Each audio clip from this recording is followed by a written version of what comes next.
Son of God, and my brother, this is your awakening. Say my mind, and you don't die. Give as you receive, and your release is Satan.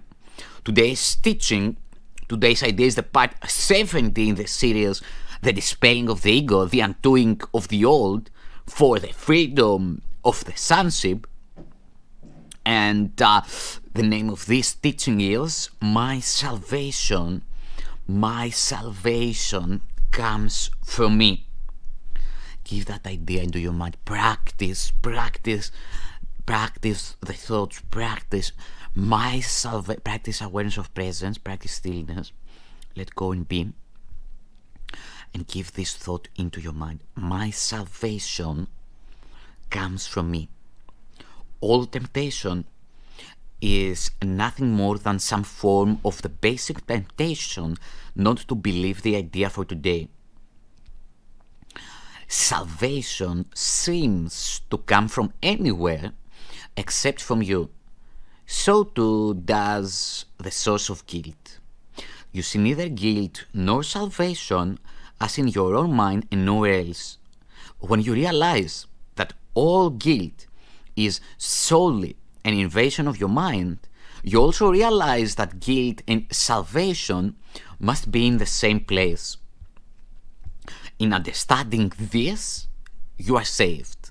The seeming cost of accepting today's idea is this. It means that nothing outside yourself can save you. Nothing outside yourself can give you peace. But it also means that nothing outside yourself can hurt you or disturb your peace or upset you in any way. Today's idea places you in charge of the universe where you belong because of what you are. This is not a role that can be partially accepted, and you must truly begin to see that accepting it is salvation. It may not, however, be clear to you why the recognition that guilt is in your own mind entails the realization that salvation is there as well. God would not have put the remedy for sickness where it cannot help. That is the way your mind has worked, but hardly his. He wants you to be healed, so he has kept the source of healing where the need for healing lies. So he has kept the source of healing where the need for healing lies. You have tried to do just the opposite, making every attempt, however distorted and fantastic it might be, to separate healing from the sickness, the healing from the sickness for which it was intended, and thus keep the sickness. Your purpose was to ensure that healing did not occur. God's purpose was to ensure that it did. Today, we practice realizing that God's will and ours are really the same in this. God wants us to be healed, and we do not really want to be sick because it makes us unhappy. Therefore, in accepting the idea for today, we are really in agreement with God. He does not want us to be sick. Neither do we. He wants us to be healed. So do we. We are ready for 2 longer practice periods today, each of which should last some 10 to 15 minutes. We will, however, still let you decide when to undertake them. We will follow this practice for a number of lessons, and it would again be well to decide in advance when would be a good time to lay aside for each of them, and then adhering to your own decisions as closely as possible. Begin these practice periods by repeating the idea for today, adding a statement signifying your recognition that salvation comes from nothing outside of you. You might put it in this way: my salvation comes from me. It cannot come from anywhere else. Then devote a few minutes with your eyes closed to reviewing some of the external places where you have looked for salvation in the past, in other people, in possessions, in various situations and events, and in self-concepts that you sought to make real.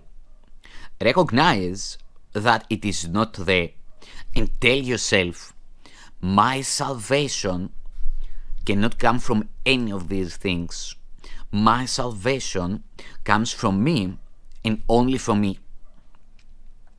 Now we will try again to reach the light in you, which is where your salvation is. You cannot find it in the clouds that surround the light, and it is in them you have been looking for it. It is not there. It is past the clouds and in the light beyond. Remember that you will have to go through the clouds before you can reach the light. But remember also that you have never found anything in the cloud patterns you imagined that endured or that you wanted. Since all illusions of salvation have failed you, surely you do not want to remain in the clouds, looking vainly for idols there, when you could easily walk on into the light of real salvation. Try to pass the clouds by, by whatever means appeals to you. If it helps you, think of me holding your hand and leading you. And I assure you this will be no idle fantasy. For the short and frequent practice periods today, remind yourself that your salvation comes from you and nothing but your own thoughts can hamper your progress. You are free from all external interference. You are in charge of your salvation. You are in charge of the salvation of the world. Say then, my salvation comes from me. Nothing outside of me can hold me back. Within me is the world's salvation and my own. One more, practice stillness, practice presence. Pull all the attention back to that part of your mind that didn't change at all since the moment of your birth. Let go and be. Give this thought, I need to do nothing. Give this thought into your mind. I need to do nothing. Do not interfere. When you need to do nothing, the value of the body in your mind doesn't exist. You only imagine the body in the future or in the past. The body doesn't exist now. And give this thought into your mind. My salvation comes from me. Nothing outside of me can hold me back. Within me is the world's salvation and my own peace.